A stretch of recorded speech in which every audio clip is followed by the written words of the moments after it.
आज से आज की बात का शो आप देख सकेंगे 8:30 बजे से।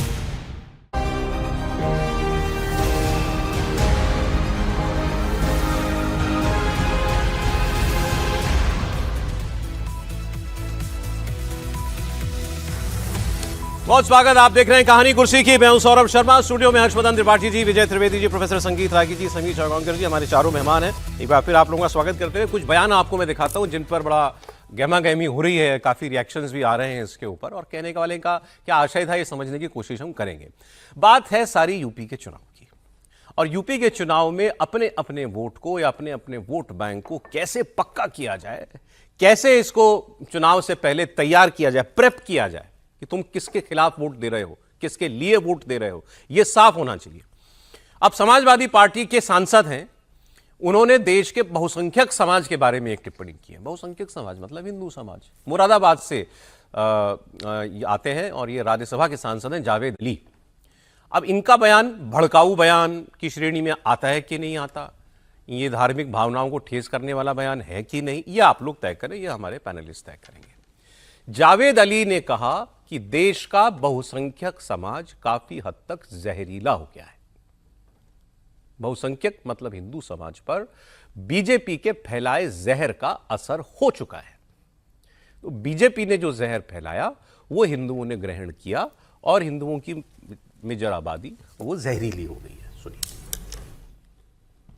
भारतीय जनता पार्टी के द्वारा फैलाए गए जहर को बहुसंख्यक आवाम निगलने लगा है, वो जहरीला हो गया है काफी हद तक। मैं आरोप नहीं लगा रहा, लेकिन भारतीय जनता पार्टी ने ऐसा माहौल पैदा कर दिया कि आज उत्तर प्रदेश के अंदर और हिंदुस्तान के अंदर आपस में जो एक दूसरे पर विश्वास होता था, वो विश्वास धर्म के आधार पर काफी उसके अंदर कमी आई है और वो विश्वास टूटा है। देखिए, सीधे सीधे कहें वो क्या कह रहे हैं, वो कह रहे हैं कि बीजेपी की पॉलिटिक्स की वजह से बहुसंख्यक हिंदू समाज का भी मेजर हिस्सा वो कम्युनल हो गया है, वो मुसलमानों के खिलाफ हो गया है। और बात ये मुसलमानों के लिए ही वो कह रहे हैं, मुसलमानों को ये बात समझा रहे थे वो, लेकिन समझ में आ गया उनके सहयोगियों को कि ये बात गलत चली गई, इससे फायदा कम नुकसान ज्यादा होगा। मुसलमानों का वोट लेने के चक्कर में बाकी जो आता है वो चला जाएगा। तो इनके बयान पर अभी अखिलेश यादव ने तो रिएक्ट नहीं किया है, लेकिन कांग्रेस ने इस बयान से पहले ही छूटते ही किनारा कर लिया। अभी हम आपको इमरान मसूद के स्टेटमेंट दिखा रहे थे। उन्होंने कहा कि हिंदुओं को लेकर जावेद अली का बयान स्वीकार्य नहीं है। हिंदुओं में ज्यादातर लोग प्यार मोहब्बत को बढ़ावा देने वाले हैं, हम इस स्टेटमेंट के खिलाफ हैं। देखिए, बिल्कुल गलत बात है। इस तरह के बयान किसी भी सूरत में स्वीकार्य नहीं है। बहुसंख्यक समाज के अंदर बहुसंख्यक लोग मीठे हैं, मोहब्बती हैं, तो ये बयान किसी भी सूरत में जायज नहीं है। तो जावेद अली जी किसी और प्लेनेट पे रहते हैं, मतलब जहां नहीं रहते इमरान मसूद जो कह रहे हैं और जो उन्होंने कहा वो तो आसमान का अंतर। इमरान मसूद भी तो नरेंद्र मोदी के लिए बहुत प्यार वाली भाषा बोले थे ना, उसके बाद ही तो वो राज्यसभा में उनको लाया गया। मैं तो कहता हूं फिर भी वो एक इंडिविजुअली के खिलाफ था, ये तो पूरे समाज के खिलाफ है।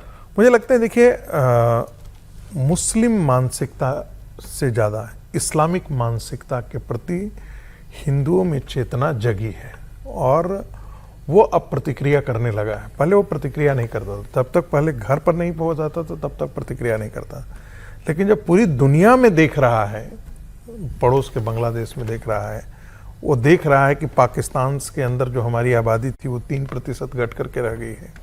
वो देख रहा है कि पाकिस्तान के अंदर हमारे कितने हजारों मंदिर थे, अब मात्र 24 मंदिर बच गए हैं पूरे पाकिस्तान के अंदर जो आज के दिन में फंक्शनल है। वो देख रहा है कि बांग्लादेश में हमारी आबादी 23% थी, वो 8%, 6% के आसपास आ गई है और सारे बांग्लादेश से हिंदुओं को भागना पड़ रहा है, वहाँ के मंदिर तोड़े जा रहे हैं। भारत के अंदर वो देख रहा है कि किस प्रकार से जहाँ मुस्लिम जनसंख्या बढ़ी है वहाँ पर किस प्रकार से सप्ताह में छुट्टी किस दिन हो तो शुक्रवार को हो, मंदिर की घंटियाँ नहीं बजे, जुलूस या प्रोसेशन हिंदुओं का नहीं निकले।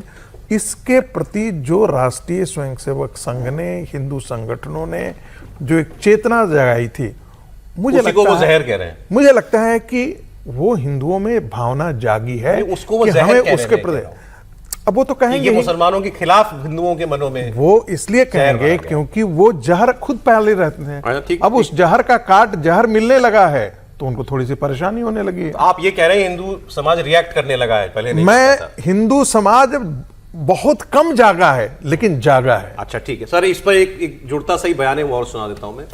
राजस्थान के पूर्व सीएम अशोक गहलोत, उन्होंने ऐसी बात तो नहीं की उन्होंने, लेकिन उन्होंने ये कहा कि भाजपा जिस किस्म की पॉलिटिक्स कर रही है, कम्युनल पॉलिटिक्स कर रही है, अगर इंदिरा गांधी होती तो इस पर बैन लगा देती, बीजेपी को बैन कर देती वो।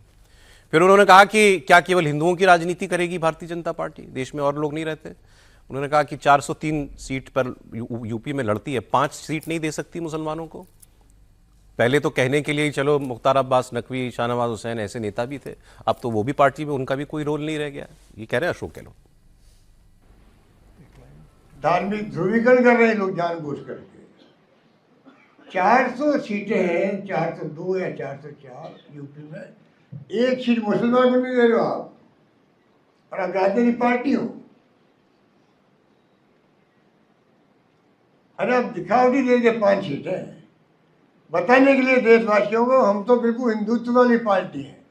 अरे जिसकी सोच ये हो हिंदूवादियों को, हिंदुत्व वालों को भड़काओ और राज करो, और इंदिरा गांधी जैसी नेता होती ना तो ऐसी पार्टी में बैन लगा देती वो बीजेपी जैसी पार्टी। आप एक हिंदुत्व को लेकर आप पार्टी चला रहे हो, आप हिंदू को लेकर राजनीति करना चाहते हो। सर 2-3 बयान सुने आपने। एक टिप्पणी कर दूं, जवाहरलाल नेहरू कहे नहीं बैन कर दिए थे मुस्लिम लीग को। मिसेस गांधी के समय ओवैसी की पार्टी तो मुसलमान तभी बनी थी, बैन कर देते ना, सिर्फ मुसलमानों की पार्टी थी ना, बैन कर देते जरा सा। ठीक है हाँ सर। जावेद अली जी से लेकर के अशोक जावेद गहलोत। अली, इमरान साहब, देखिए इमरान साहब का तो वैसे भी क्षेत्र जो है उसमें बहुत हिंदू मेजोरिटी है और वो उन्हीं के भरोसे जीतते हैं सहारनपुर में। ठीक बात है। जावेद साहब जो बात कर रहे हैं वो बीजेपी को लेकर कर रहे हैं, लेकिन जिस पर्सपेक्टिव से, जिस तरह से उन्होंने इस बात को किया, उसमें एक बहुसंख्यक पूरा का पूरा हिंदू तबका भी उसमें आ जाता है। हालांकि उनका निशाना वो जो लगा रहे हैं वो तो भारतीय जनता पार्टी पर कर रहे हैं। वो सीधे समाज को करेंगे, समाज जहरीला। हाँ, तो वो समाज जहरीला इसलिए क्या, बीजेपी ने समाज को जहरीला कर दिया। बीजेपी ने सप्लाई किया और इन्होंने ले लिया। अब इसको हम 2 पर्सपेक्टिव से ले सकते हैं। जो प्रोफेसर साहब कह रहे हैं वो उसका तरीका एक ये है कि हिंदू समाज जाग रहा है, दूसरा वो जावेद साहब जो है वो कह रहे हैं कि जहरीला हो रहा है। ठीक है, लेकिन मैं तो इस बात को, इस तरह की बातों को कतई सपोर्ट ही नहीं करता और होनी भी नहीं। मतलब क्यों, मुझे समझ नहीं आता कि इसके अलावा कोई बात बची नहीं है देश में कि इसी पर चर्चा की जाए, इसको लेकर बात की जाए। अभी वो कर रहे हैं, यूपी का इलेक्शन है ना, बंगाल से शुरू हो यूपी का इलेक्शन भाई। ठीक है, लेकिन उनको यूपी मुस्लिम का वोट चाहिए, ये ध्रुवीकरण से हिंदू वोट चाहिए। और अशोक गहलोत जी जो बात कर रहे हैं, सर एक सेकंड, हाँ पूरी कर दीजिए। अशोक गहलोत साहब जो बात कर रहे हैं वो तो फैक्चुअली तो ठीक ही बात कर रहे हैं। इसमें तो कोई ऐसी बात नहीं कर दी उन्होंने कि गलत बात कर दी हो कि भाई 403 में से एक भी सीट नहीं देते। तो ये तो कोई नई ऐसी बात नहीं कही, और वो ये बात ना कहें और आप ऐसा करते ना, इसमें क्या है? नहीं, उस पर जो इन्होंने कहा कि भाई जो पार्टियां सोली मुस्लिम कॉज के लिए बनी हुई हैं, नाम में जिनके मुसलमान हैं। हाँ, तो उस पर सवाल करें, लेकिन अशोक गहलोत थोड़ी करेंगे ये सवाल। हम अशोक गहलोत जी से ये उम्मीद थोड़ी करेंगे। आप ये सवाल करें, ये वाजिब सवाल है, लेकिन अशोक गहलोत जी ये सवाल करेंगे क्या? ठीक है, क्या ये सवाल भारतीय जनता पार्टी का कोई नेता करता है कि 403 में से एक नहीं दे रहे? ऑब्जेक्शनेबल है जो आप 2 बयान सुने आपने, गहलोत जी का और जावेद अली का। नहीं, मुझे लगता है ऑब्जेक्शनेबल जैसा कहना उसका कोई अर्थ नहीं रह गया है अब। इसका मतलब ये दोनों लोग ये कह रहे हैं कि मुस्लिम कम्युनलिज्म ठीक है, लेकिन हिंदू अवेक हो जाए, हिंदू जागृत हो जाए, वो भी ठीक नहीं। ये इन दोनों नेताओं के कहने का मतलब है। हिंदू न दिखिए, हिंदू की तरह मत रहिए, मुसलमान मुसलमान की तरह दिखेगा, हिंदू को हिंदू की तरह रहने का अधिकार नहीं। जैसे ही वो होगा वो जहरीला हो जाएगा, दुर्भाग्यपूर्ण। काशी में काशी के मस्जिद पर हिंदू दावा नहीं करे, मथुरा के ईदगाह पर हिंदू दावा नहीं करे, भोज पर दावा न करे। जिन मुगलों ने हमारे सारे मंदिरों को नेस्तनाबूद किया, उनको यदि हम प्राप्त करने की बात करें तो वे। और सबसे बड़ी बात, जहर कौन है इस देश में? वोट जिहाद तो मुसलमानों ने किया ना। नरेंद्र मोदी ने क्या बिगाड़ा था मैं तो बार बार 2024 के चुनाव में, अरे सबका साथ, सबका विकास, सबका प्रयास ये बोलते हुए बेनिफिट तो सबसे ज्यादा मुसलमानों को ही मिला था ना, रिलेटिव बेनिफिट मैं कह रहा हूं सारी योजनाओं का। लेकिन मुसलमानों ने वोट किसके आधार पर दिया? 10 सेकंड, वोट किसके आधार पर दिया? दीन के नाम पर दिया। तो वो जहरीला पूरा समाज होगा। उस जहरीले समाज का काट यही है, हिंदू वोट बैंक खड़ा होना, वही उसका उपाय है। और दूसरा जो पत्रकार लोग, बहुत सारी खबरें प्लीज सर नहीं, मैं जो पत्रकार लोग कहते हैं, मैं इसमें विश्वास नहीं करता हूं। मैं उनको ये बस कहता हूं, आप किस चीज में विश्वास करते हैं? इतने दिनों में ये हो करके आ गया है, भारत यहां आकर के खतरनाक मोड़ पर सर, वो तो एक बहुत बड़े जर्नलिस्ट ने अभी पीछे ये भी कहा था कि Indian middle class has become communal, सबसे कम्युनल अगर देश में कोई है तो सरसंघचालक जी भी आधी बात जो ये कह रहे हैं वही कहते हैं, जिसका विरोध प्रोफेसर साहब कर रहे हैं, सरसंघचालक जी भी वही कहते हैं। अच्छा ठीक है, एक सेकंड। अभी पिछले महीने अशोक गहलोत 75 साल के हो गए हैं सर, तो उनका स्वास्थ्य ठीक नहीं रहता, उनको थोड़ा अपना अच्छा इलाज कराना चाहिए। बीच बीच में सचिन पायलट को लेकर वो जो बयान देते रहे, और ये तो अशोक गहलोत वही है जिन्होंने इतने लालची निकले कि जब पार्टी ने कहा कि भाई आप राष्ट्रीय अध्यक्ष बन जाओ, मुख्यमंत्री की कुर्सी छोड़िए आप, तो मुख्यमंत्री बने रहने के लिए कि सचिन पायलट मुख्यमंत्री न बने, जिस सचिन पायलट के नेतृत्व में कांग्रेस प्रदेश अध्यक्ष रहते, भारतीय जनता पार्टी को हराकर कांग्रेस की सत्ता आई थी, तो तत्काल पहुंचकर आप मुख्यमंत्री बन गए। 2.5 साल बाद कहा कि आप कुर्सी छोड़ो, तो अशोक गहलोत ने कुर्सी छोड़ने को तैयार नहीं हुए, राष्ट्रीय अध्यक्ष बनने को तैयार नहीं हुए।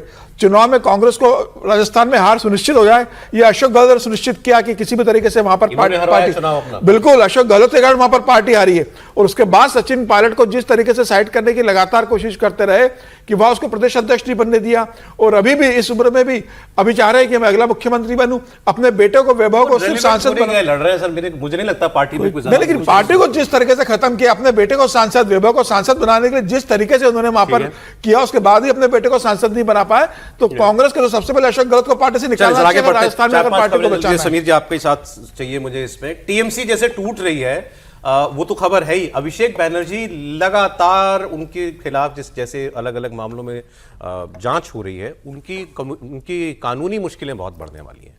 पहले सीआईडी ने जांच की फर्जी सिग्नेचर वाले मामले में जो उन्होंने स्पीकर को दिया था विधानसभा में एलओपी लगाने के लिए, फिर सीबीआई के केस उनके ऊपर थे, अब सीबीआई के केस के ऊपर ईडी की जांच हो गई है।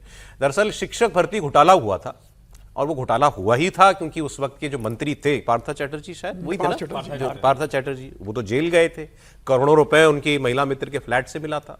अब उस जांच में आगे अभिषेक बनर्जी का नाम आया, सीबीआई ने केस दर्ज किया है, सीबीआई की केस पर ईडी जांच कर रही है। ईडी जब तब जांच करती है जब मनी लॉन्ड्रिंग का खेल सामने आता है, कि पैसे का इधर उधर पैसा घुमाया गया, तो ईडी एक्टिव हुई है। तो ये आरोप उनके ऊपर है कि उन्होंने इसमें से जो पैसा मिला, उस पैसे को उन्होंने यूज किया या इधर उधर पार्क किया। 3 घंटे से अभी भी पूछताछ चल रही है उनसे, 2 दर्जन से ज्यादा सवाल तैयार किए गए अभिषेक बैनर्जी से, और अब देखें कि अभिषेक बैनर्जी का आगे जो है इस मामले में, या बाकी जो वो दूसरा मामला भी है विधानसभा वाला, उसमें कितना गहरा ये फंसने जा रहे हैं। जी समीर जी। देखिए, अभिषेक बनर्जी पे सिर्फ एक शिक्षक भर्ती घोटाले का आरोप नहीं है, उनके ऊपर तो फर्जी सिग्नेचर के तो अभी के आरोप है, इसके अलावा उनके ऊपर बालू घोटाले का आरोप है, उनके ऊपर कोयला घोटाले का उनके ऊपर आरोप है, उनके ऊपर तमाम तरह के आरोप है, करप्शन के आरोप है, उनके ऊपर हवाला का आरोप है, उनके ऊपर सरकारी जमीन को कब्जे करने का आरोप है, बेनामी संपत्ति बनाने का उनके ऊपर तमाम तरह के आरोप है।